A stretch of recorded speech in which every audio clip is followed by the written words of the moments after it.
Welcome to All About Capital Campaigns, a podcast that provides fuel for your nonprofit's growth. Each week, hosts Andrea Kilstedt and Amy Eisenstein, co-founders of the Capital Campaign Toolkit, provide practical tips about raising more money for your nonprofit organization. The Capital Campaign Toolkit is a support system for nonprofit leaders who are running capital campaigns.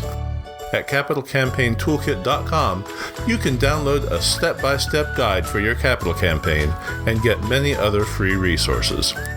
This podcast is recorded on a live webinar every Monday at 2 p.m. Eastern Time. You can join the live session and get your questions answered by signing up today at toolkittalks.com.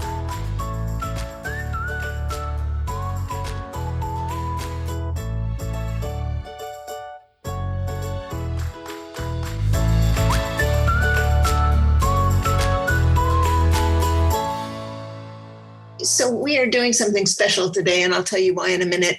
We are talking, however, about how to get your board on board, how to bring your board into some kind of a consensus or at least agreement about moving your capital campaign forward, or really any project forward.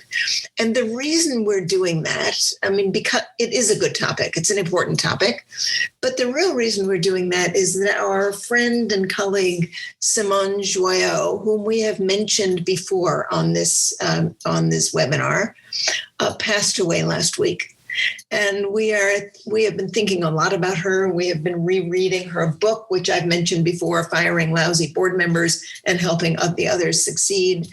And she was 72 years old. She was a real force in this field. She wrote a great deal. She spoke a great deal. She went to conferences, and she was a force as a woman. She was a force. She would say things other people were afraid to say, and then she would be willing to talk about topics that were controversial. And some of you may know Tom Ahern. Simone was married to Tom for a great many years. And so we thought we would do a session that sort of channels a little of Simone, just in honor of her. She was a force in both of our lives, and I'll tell you just a quick story about her, and then we can dive in. So I first met Simone when my big capital campaign book, I wrote my big capital campaign book. It was in its first edition, and it was part of a 7-book series for the Aspen Press. And they had gotten 7 authors each to write a book about a different topic, part of fundraising. Mine was about capital campaigns. Simone's was more general, but had a big section on boards. And as these things drew closer to being published, and they were publishing them all as a series, together as a big set of 7 books, Simone sent an email to all of the authors and to all of the authors first, saying, this publisher is not going to do enough for marketing, and we all need to get on board to get these books marketed, and here's a plan, and here's the way we should do it. And she organized all of us in a group of 7 for about all of our titles. Now, what was funny about that for me is that at that time I was fairly young in my career. It was a bunch of years ago, and I wasn't as confident as I am now.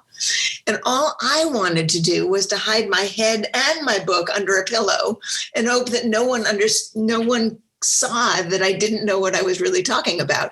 So when Simone stepped forward and said, we should market this series like mad because it's a great series, it was like a revelation to me. And I will always remember and appreciate Simone for that. And she was a force in everything.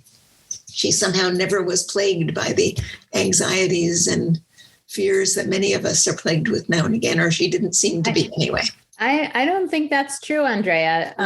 Simone talked frequently about imposter syndrome. And so I think that she definitely, but what did I know? Yeah, no. She's good at hiding it.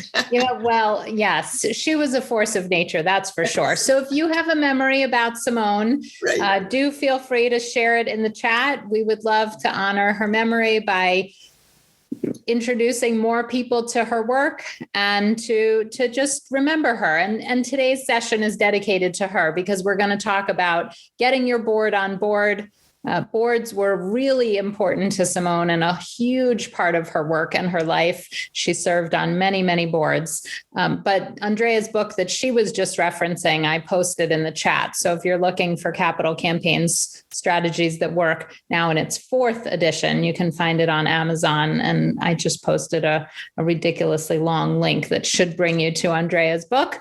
But Andrea, why don't we talk about, in memory of Simone, how to get your board on board with the idea of a capital campaign. And then we will turn to your questions. So do go ahead and put them in the Q&A box. Yes. So let's stop and think for a minute and remember that capital campaigns are a big deal, right? They're often bigger than any project that any fundraising campaign an organization has taken on.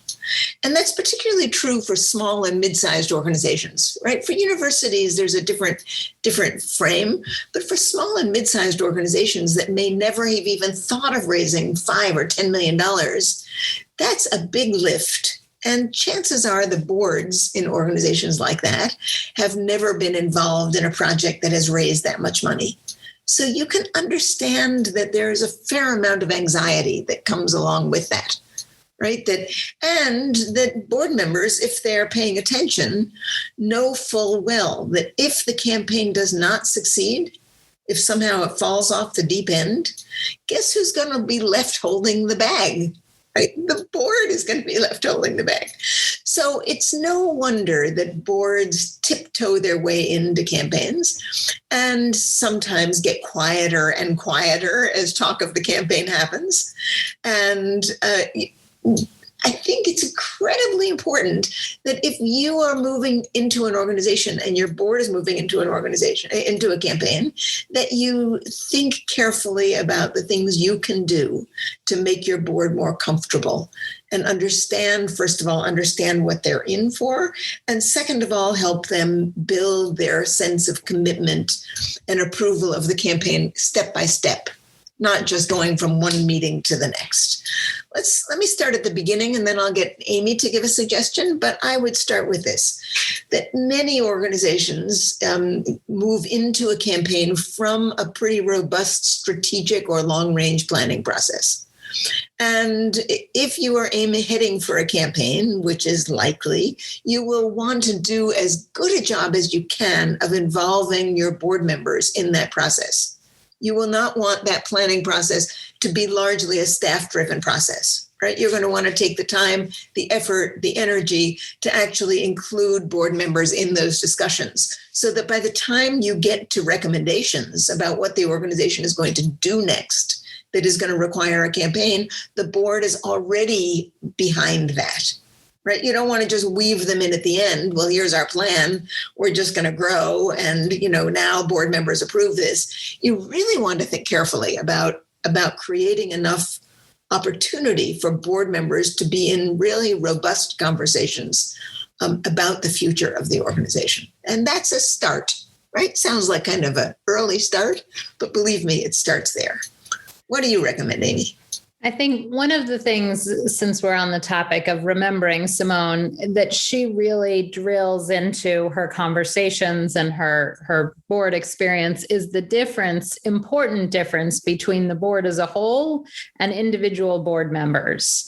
And so as you're thinking about bringing your board on board, you both need to look at it both from the perspective of the board as a group and individual board members. So just like with any fundraising, it's one thing to say to your board, we expect you to participate, but then it's a totally another thing to go to each individual board member, whether it's on the phone or in person or over Zoom, and say, what are your thoughts on these plans? What do you see your role as? What concerns you? What needs to happen before you get excited about it? So really taking the time, and it is a process. It does take time and effort, but you don't want individual board members, bad-mouthing the campaign behind your back, in the hallways, in the parking lot, or picking up the phone as soon as they get in their car or after the meeting and saying,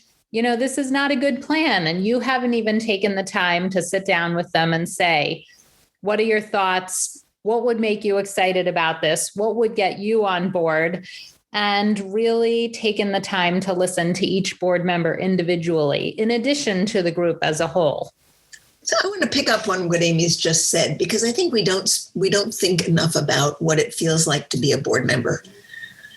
And when you are a board member, you think 3 or 4 times, or I certainly did, about when to raise my hand, when to stand in opposition, when to ask my questions that may feel contrary, when to get in the way of the group process, right? If I have questions or concerns, I'm not always sure that I would voice them unless somebody specifically asked, or unless there was a process developed that would encourage people to share their concerns or their thoughts very specifically.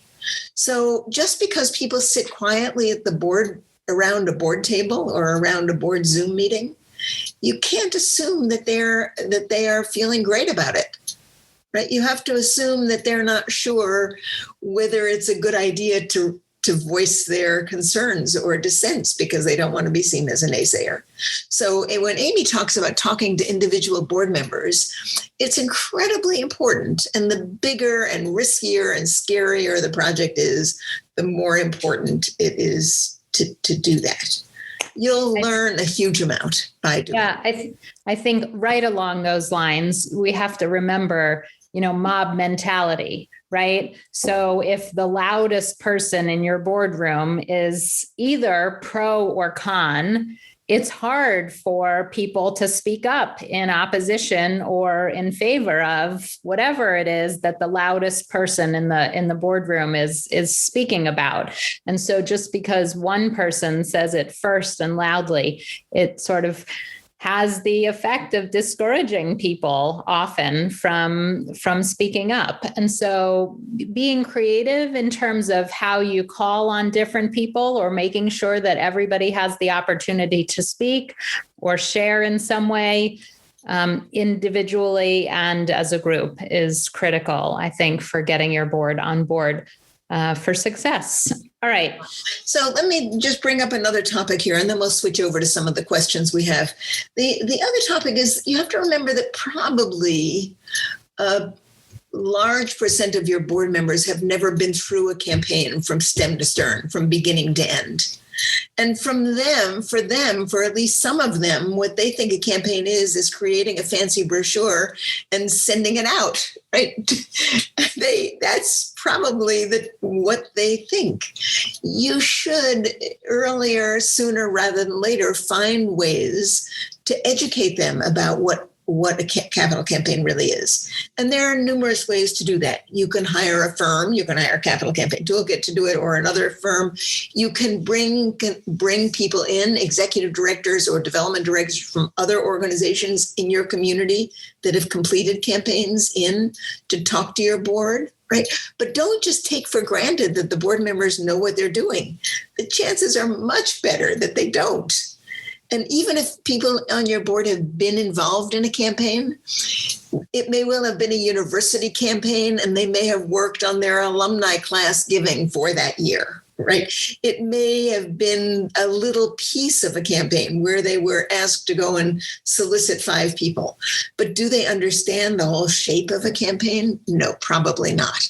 So assume they know less, not more, and then set about finding several ways to help them get up to speed. So at least they understand what's coming down the pike and what's going to be expected of them as board members. Yeah. So before we dive into the questions, I'll add one more thing. Andrea, we were talking this morning about different topics that we want to do on Toolkit Talks and in the blog over the coming weeks and months. And, board members come up a lot, and how to identify a consultant for helping with a campaign, and what to look for. It is fascinating as we hear from a variety of organizations, how the different approaches that different organizations take. And I think, sort of as expected, the less an organization knows or is experienced with a campaign, the more they stick to what they think they know, which is either sending a brochure or going public or doing an RFP, issuing an RFP. And so people revert to, of course, what they think they know. And that's where we see organizations get into trouble and make mistakes. We will be doing toolkit talks and some blog posts on how to think about hiring a consultant as you prepare for your campaign, because we realize and recognize that so many board members and staff members don't have a clue as to how to start that process, what questions to ask, what to be looking for. And part of looking for a consultant for your campaign, one of the things that we'll be sharing in a few weeks is all of the reasons not to issue an RFP, because what happens frequently is that people write RFPs who don't have experience with campaigns.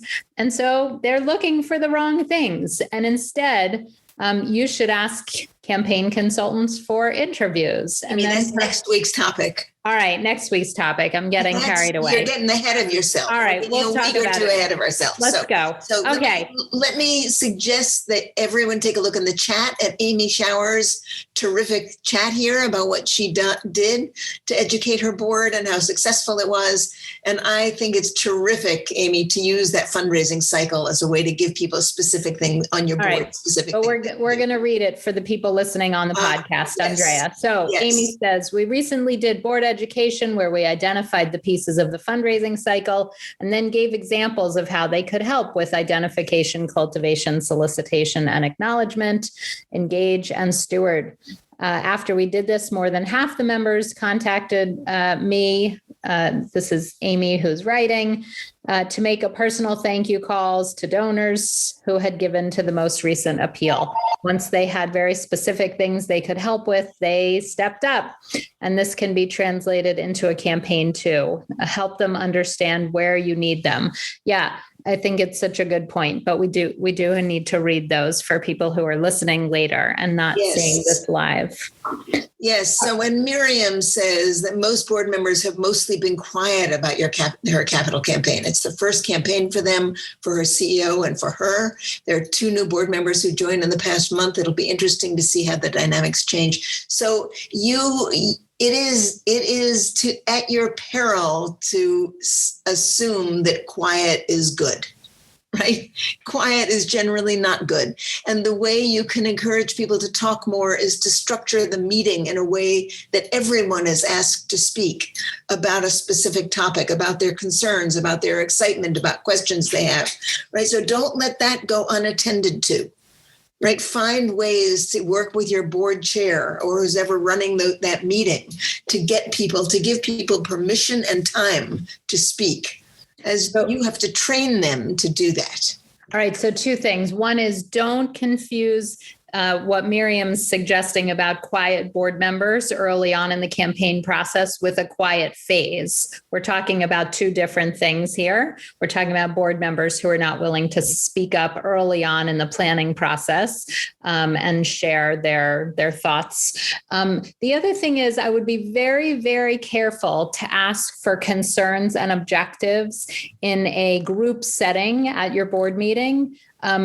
Until you've done so individually, one-on-one, because you don't want I don't know if you're going to disagree with me here, Andrea, but you want to be careful about having people raise objections and concerns, because that might plant all sorts of objections and concerns in other people's minds that they hadn't even thought of. So I want to try and address some of those one-on-one in advance and then bring up the ones that I think are more universal or I don't know. What do you think about that? Well, you can also ask people to take an index card, for example. On one side of the index card, write down your biggest concern. On the other hand, write down what's your biggest excitement. Yes. And they can pass the cards around and get people to read them. I mean, that's a way to do it. Yeah. They're actually getting people to write things down on their own and then reading them is a great way to get to know what people are thinking. When you send it around the table, right? Say, okay, now Amy's going to talk, and now Susan's going to talk, and now Sean's going to talk. Of course, everyone piggybacks off the last one, or everyone listens to see what sounds reasonable. So I like to get people to write things down. If you're together, give them all index cards and say, okay, write down 3 things you're really excited about on the front. And then on the back, write down 1 thing that really scares you. All right. That's excellent. All right, let's go to an easy question, Andrea. Let's start with Scott's question here. Scott asks, what % of a campaign goal should you secure before going public with your campaign? That's a great question, Scott, and a question that, a lot of people have that, and there is not. So here's the simple answer. You're going to hate it. The simple answer is it depends. And it does depend. Let me tell you what it depends on. It depends on the size and shape of your donor base. If you have a really broad donor base and a lot of people who give a lot of small gifts, and you know that through your public phase campaign, that through social media and various other broad-based things you do, you'll be able to raise a fair amount of money, then perhaps you can have raised a little bit less before you go public. The rule of thumb is that it needs to be at least 60% and maybe 70%, and for some organizations, 80% of the money raised. But the way to think about it is to analyze carefully how much money you think you can raise from the broad base of your organization, and look at it backwards, because you don't want to launch the public phase of your campaign and a year later still be going on because you haven't come close to doing that. That's what you don't want to do. So you need to be quite sure before you go public that the amount of money left to raise is money you can raise. I mean, that's the real answer. And then if you have a very narrow donor base, right? If you have only, 500 donors altogether, and, then you're going to want to raise a lot more money at the top because you don't have the base of donors to go to at the bottom. If you are a very broad organization, have a lot of people who give you money, maybe you can get away with 65 or 70% or 75% of money raised. So that's the way to think about it anyway. How about Amy's question? Amy's question is, if a board member is not comfortable helping with any piece of the fundraising, how do you help them step off the board gracefully? And, we can point back to Simone's book, How to Fire Lousy Board Members. But let's talk about... So let me tell you what Simone says about this, right? This whole book is about how to fire lousy board members, right? And help the others succeed. And one of the things that she says, the story that she has in this book that I love stories, right? So she talks about the story of the horse leading a horse to water. And then if you can't make them drink, you fire them. But what she does is that she has like 18 steps of what she calls enabling, where you walk beside the horse or the board member and you help them with this and you help them with that and you encourage them to do this and you encourage them to do that and you set up good governance and you set up good reporting systems and you do all the things that will help them function well. And then if they really are not able to function well, then you suggest to them that there might be a better role for them in another organization or within your organization. Maybe they would do better in direct service, volunteering in the cafeteria. Maybe they want to go on an advisory board where they come together once a year or once every other or twice a year to meet with the executive director. So firing people sometimes means graduating them, right? Graduating them to someplace where they can do less damage and where they're not taking up a seat, but it feels to them like they're being graduated up, right? You just know that they're being graduated sort of out. Right, or at least out of the board seat. You thank them for their service and you ask them to serve in another role. And, sometimes, and this doesn't work with everybody, but I've sat down with board members and said, listen, this is the direction the organization's heading. do you want to get excited about this direction? And if not, this may not be the time for you to serve, the time and the place for you to be on the board, because while some dissent and challenges are certainly welcome, and it's important to hear a variety of opinions, but once we've sort of been through that process of discussing and hashing out, and then we need everybody to be on board. Once the vote has come and enough people have agreed, we're moving in this direction. So it's time to either get on board, or it's, we want to see this organization grow. So are we growing together? Now, going back to Simone, she is very clear that boards should have governance committees as opposed to just a nominating committee. And it will be the governance committee's job to fire a board member, not just the executive director. The governance committee and the executive director work together and are responsible for doing that. So if you're a development director, it's not your job to fire a board member. It may be your job to point to say, listen, this board member is not functioning, but it's not going to be your job to actually fire them. So Vicky's asked a great question here. How can we include board members who are not able to contribute large amounts of money? We've been working on diversifying our board to reflect the communities in which we serve, low income and minority. They don't have the networks of other board members may have.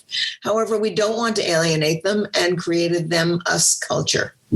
That's a terrific question, Vicki. And I think it's a question that most every organization should be asking these days, because boards should be working to diversify and to be more representative of the communities they serve. So this question is likely to come up more and more as we have become more aware of the importance of diversifying our boards. Amy, why don't you start it off? Yeah, so I think, it is important to have a diversity of skill sets and viewpoints and perspectives and experiences and diversity of all kinds on your board.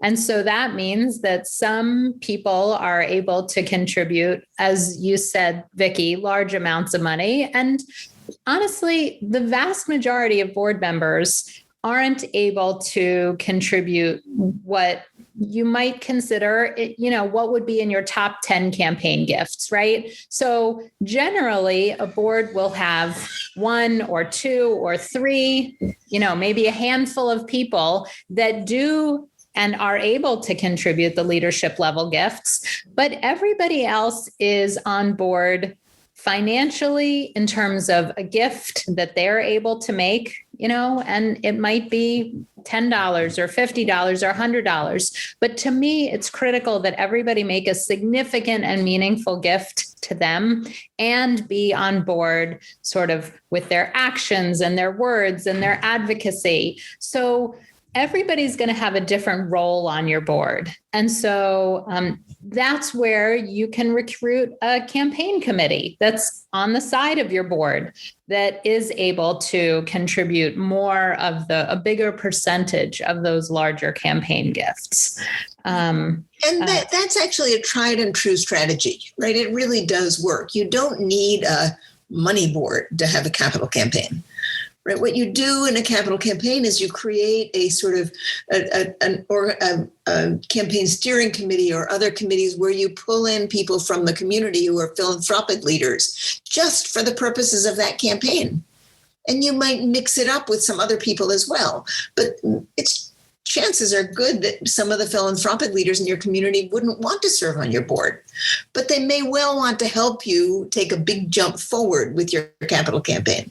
So don't assume that the largest philanthropic leaders of your community won't be willing to get on board and help in a short-term sort of way. In the capital campaign toolkit approach, we suggest something called the campaign planning committee that actually comes together 2 or 3 times to help develop, talk through, and establish the plan for the campaign.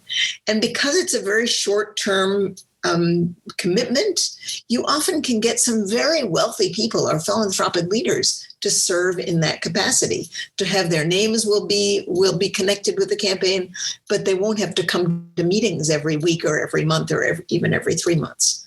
So by all means, create other structures outside of your board to help move the campaign forward.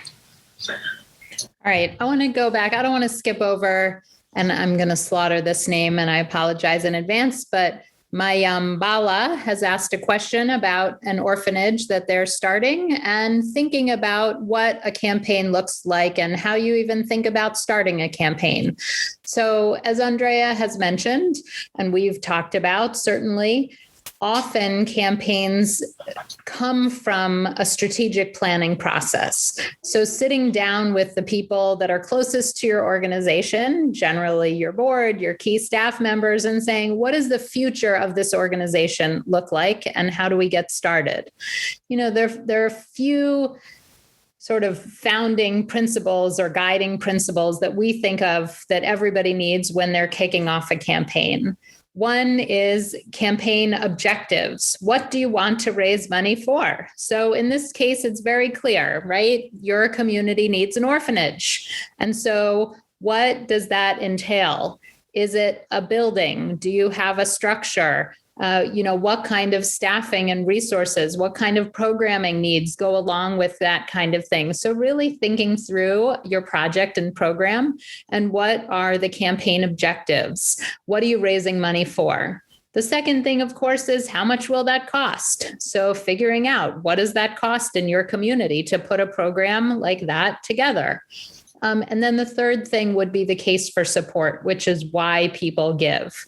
And so, of course, there are many more details that go into that. But I think as a starter conversation, the first three things when you're thinking about a campaign are, what do we want to raise money for? How much will it cost to do that program or project? And why would people care? And why would they give?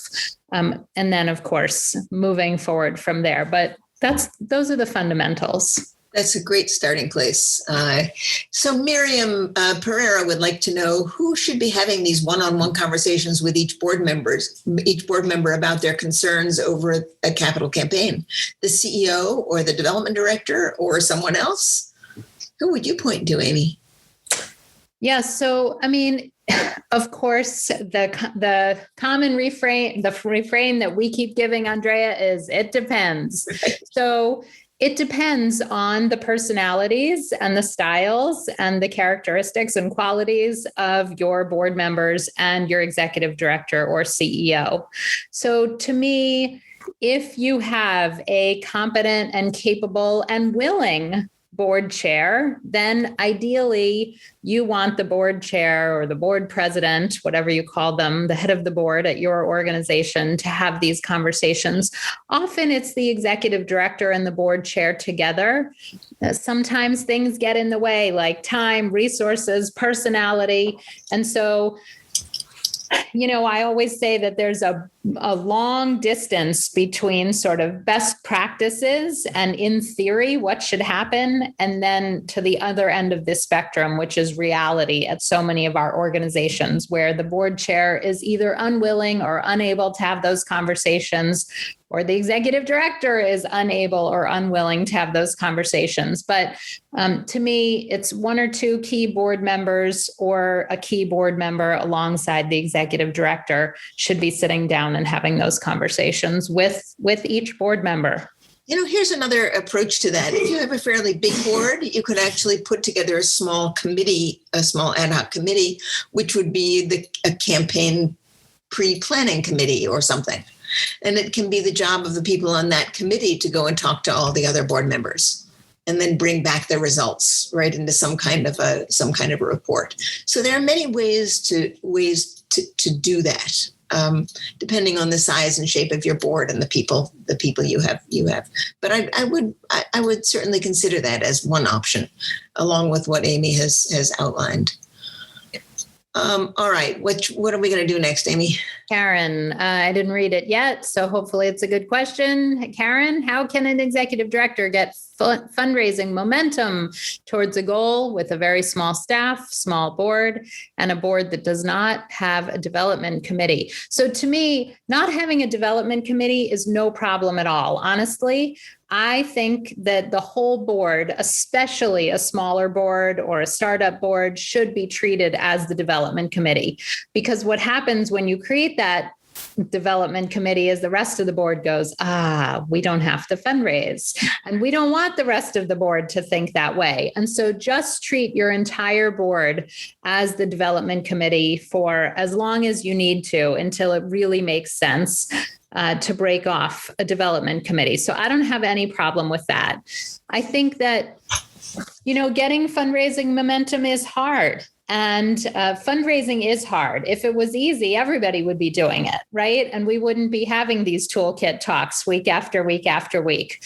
But there is a strategy and there is a method to the madness. And if you plan well, then fundraising is much easier than if you don't know what you're doing or you run around sort of without a plan or half-cocked. And, we talk to organizations on all ends of the spectrum every day, some that are very strategic and thoughtful, getting the help that they need, others that just want to run out and start blanketing their community with mailings, which is not a good strategy for a fundraising campaign. Well, okay, let me stop there. Andrea, what do you want to add? Well, I just have a story about that. Okay. With one of our clients who came and hired us. They had to raise a pretty good chunk of money to renovate a historic site, the building that was falling down. And they had actually started the renovations and they needed to raise another $750,000. It was an all volunteer organization. They hired an executive director and there was one volunteer who had already raised like $150,000 by going to his friends. And then he's found that he ran aground and he couldn't raise anymore. So he said to the new executive director, all right, you need to create a brochure and you need to find out all the rich people on Long Island. This was a project on Long Island here in New York. You need to look and see if you can do some prospect research, find all the rich people on Long Island and send them this brochure. Right? So that was going to raise the rest of their $450,000, right? At which point the poor executive director, who was about to tear her hair out because they were browbeating her to do this, got in touch with us. And we said, we can assign you one of our wonderful advisors who can help you take on these guys who think they know what they're doing with the brochure. And lo and behold, after about 3 months of wrangling this project into some kind of order, she reported to us last week that they actually totally changed gears. They created a gift range chart. They started from the top down soliciting gifts, and they were about to go over their goal. And now the board wants her to keep raising money for other projects. So that was a good story. It was fun. That is a good story. All right. So there's a question from an anonymous attendee that's a paragraph long, and we can't talk and think and respond. So I want you to boil your question down to one sentence, and then we will get to it. We can do. I want to continue the answer to Karen's question about the small organization because I'm going to say something that may seem totally counterintuitive, but the smaller your staff, the smaller the organization, the less time you have, the bigger the gifts you need to raise. Right? Now think about that for a minute. You don't have time. If you're one person trying to do it all, you don't have time to go to 100 people or even 50 people. You have to say, all right, we have to raise, I don't know how much money you have to raise. We have to raise $1 million, right? How are we going to raise $1 million? Well, guess what? For you to raise $1 million, your top gift probably needs to be $300,000 to $500,000, right? You need to look for a really big gift because you don't have the time or the staff or the energy or the ability to raise that money in small gifts. You just don't. So don't shy away from thinking that that's a double negative. Have the confidence that you can approach people for larger gifts. You can. And you will be much more successful than if you say, oh, we're just so small and we can only go to people for $500 gifts or $1,000 gifts. You're never going to do it that way. So have courage, Karen. All right, listen, this is a perfect time for a quick seventh inning stretch. We like to take in the middle. So literally or figuratively, it is time to stretch and for a quick toolkit commercial. And just so everybody on the Toolkit Talks knows, or if you're listening to us on the podcast all about capital campaigns, the Capital Campaign Toolkit is a support system for nonprofit leaders running capital campaigns. And we provide support in a variety of levels, in a variety of ways. So if you are even considering hiring a consultant of any type to support you through your capital campaign, or you weren't considering it, but you know that you need help, we want to talk to you and we want you to consider us. If you think these Toolkit Talks are great, just imagine the kind of service that we provide to our members and our clients. It is outstanding. And so we would love to talk to you about your campaign. We're happy to answer your campaign questions if you want to email us or set up a time to talk with us and learn if our support system would be right to help you set up an effective and efficient campaign plan and help you steer you in the right direction. All right, Andrea, we are back to our questions. Yes. Whose question do you want to answer next? So, well, I think Blanca's question is interesting, but I don't have an answer for it. But we'll put it out there in case somebody else does. Chat in if you do. The question is this: are there any resources to educate low-income workers to be part of the board? We have a grant that requires low-income workers to be part of our board. However, it's a challenge to educate them on what a board is, its purpose, its goals, and so forth. And on top of that, what would you recommend as to how to balance dynamics between highly educated board members and low-income board members? So those are terrific questions and important questions. If anybody has suggestions about resources that Blanca might go to, I would encourage you to do that. Our friend Andy Robinson is likely to have some good resources for that. He just knows that kind of stuff. So I'm not sure you can go to andyrobinson.com. Is that his website? I don't know. If you type in Andy Robinson and fundraising or nonprofits, he will pop right up. But I do want to make sure, Blanca, that, you and, make it clear that I don't think we should assume that simply because somebody's low income means that they're either uneducated or that they don't know how to be a board member. And so I just want us to be careful about thinking about, who makes a good board member, why they make a good board member, what kind of education we're providing to all board members. Sometimes people have served on many boards, and sometimes they've never served on a board. So I might look at it that way, experienced board members versus inexperienced board members. But it's also true, Amy, that it's an amazing opportunity to pull people in who are perfectly smart and bright and capable, but have had no board experience and have had little education. Yeah. That is a challenge to figure out how to get those groups coming together.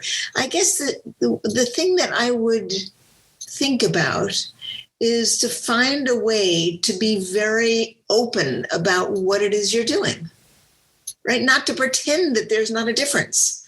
Right, to get your governance committee to work on that, to involve some of those people on the governance committee, to invite their participation about how to do it. This is not a problem for the educated people to figure out what to do with the uneducated people.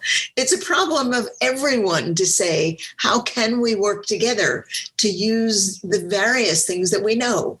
And people who somehow may have low education, but may have a direct experience with the direct service of your organization will have lots to offer other board members and your board.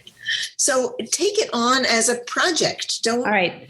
There's lots of great suggestions in the chat. So I want to go back to read Blanca's question carefully, and that is low income workers. And some of the suggestions in the chat are senior citizens, definitely low income, students, low income.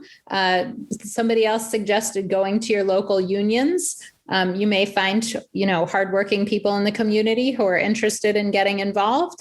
So lots of great suggestions, but I love the suggestions of both senior citizens and also students as low income, but potentially fantastic board members. All right, let's keep going. I just have to say that this organization that every once in a while I talk about, because it's one of my favorites, is Community Music Works in Providence, Rhode Island.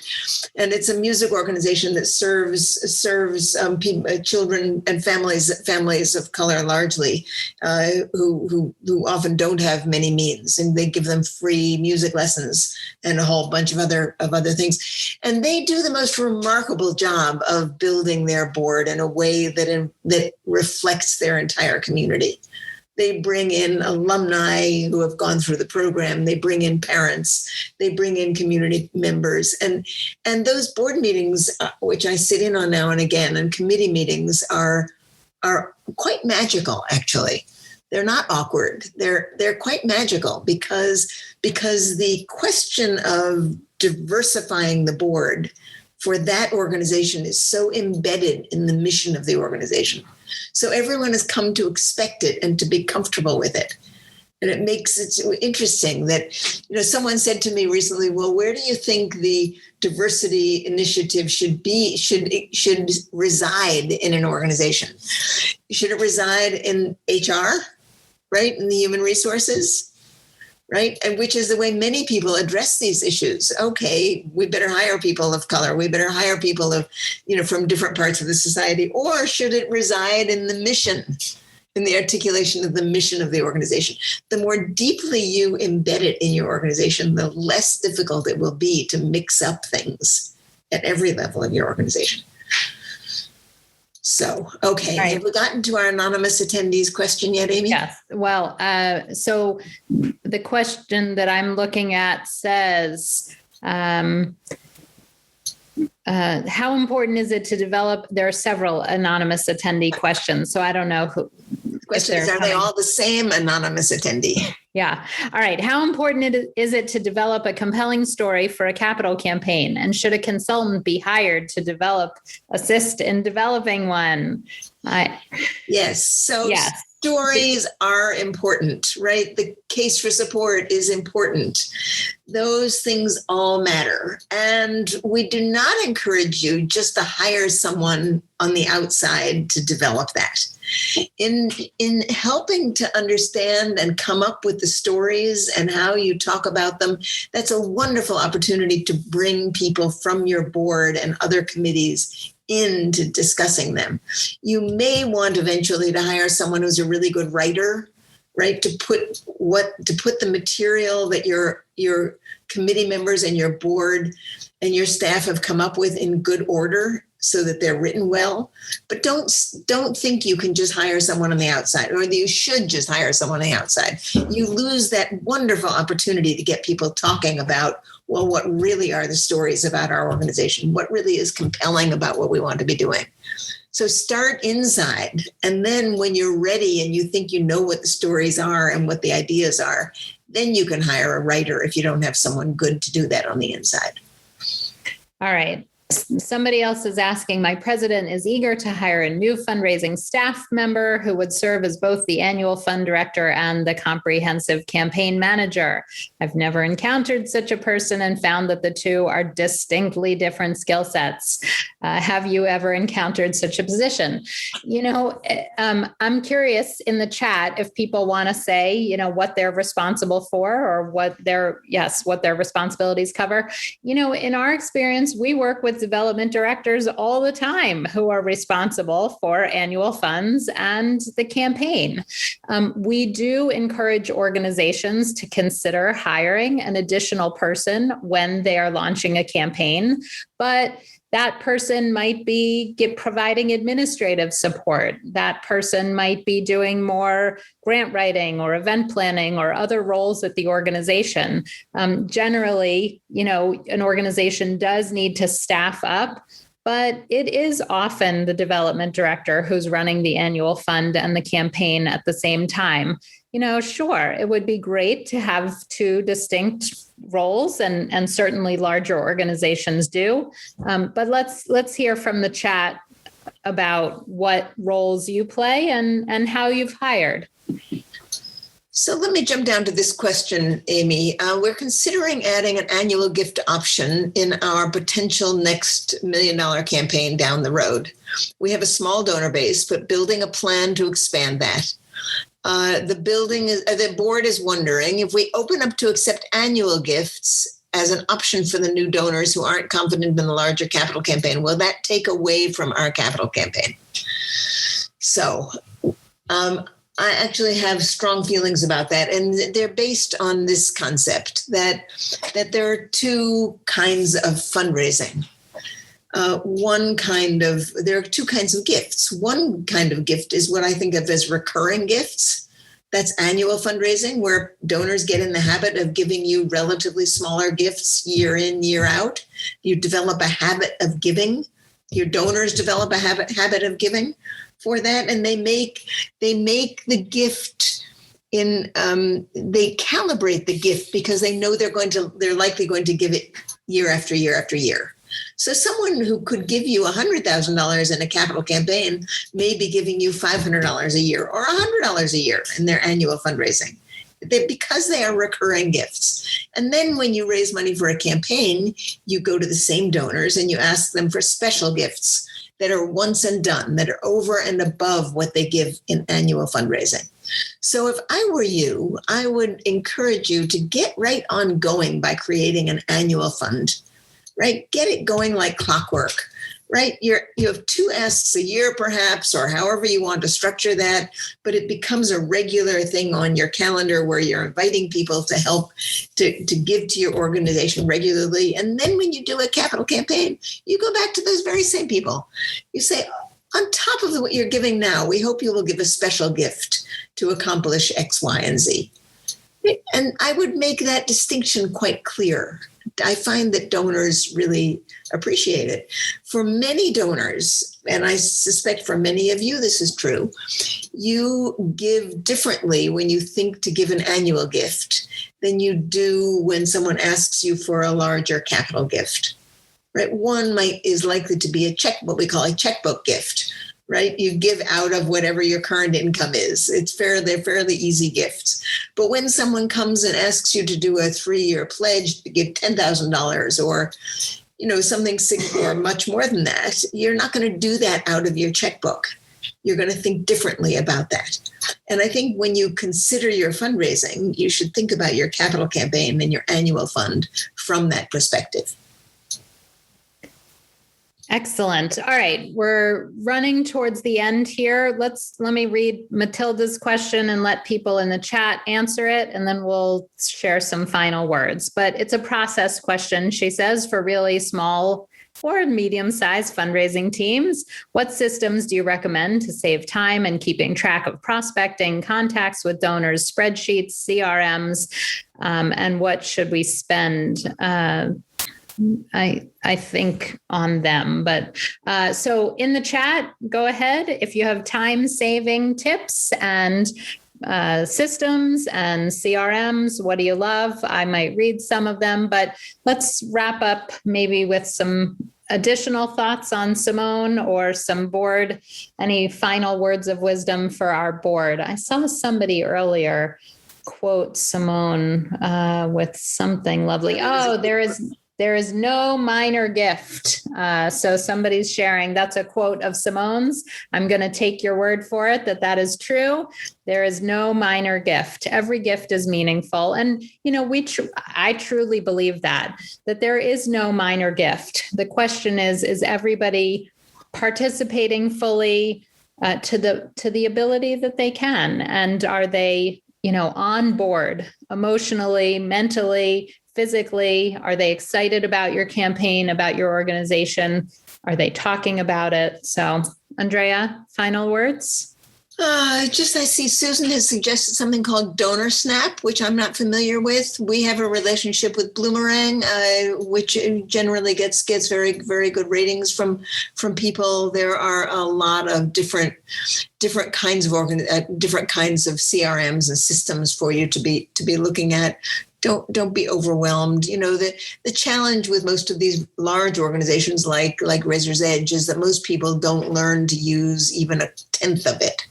So be sure you don't pick a system that's more complicated than you're actually willing to learn and that you have the staff to actually become a master at. The simpler ones are often better for organizations that don't have a dedicated staff to work on those systems.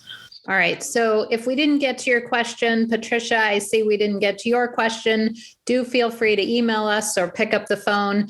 And I want to encourage everybody on the call today to visit the Capital Campaign Toolkit site at Patricia, I have an answer for you. Patricia's question is this: many of our board members are family members of individuals who receive services from our agency. How do we fire them? You don't fire them. You create another role for them. That's what you do. Excellent. All right, good. And on that note, if you're looking for an advisor or an expert or a consultant, we hope that you will consider us. So visit us at capitalcampaigntoolkit.com. Thanks for joining us, everybody. We'll see you next week. Bye, everybody.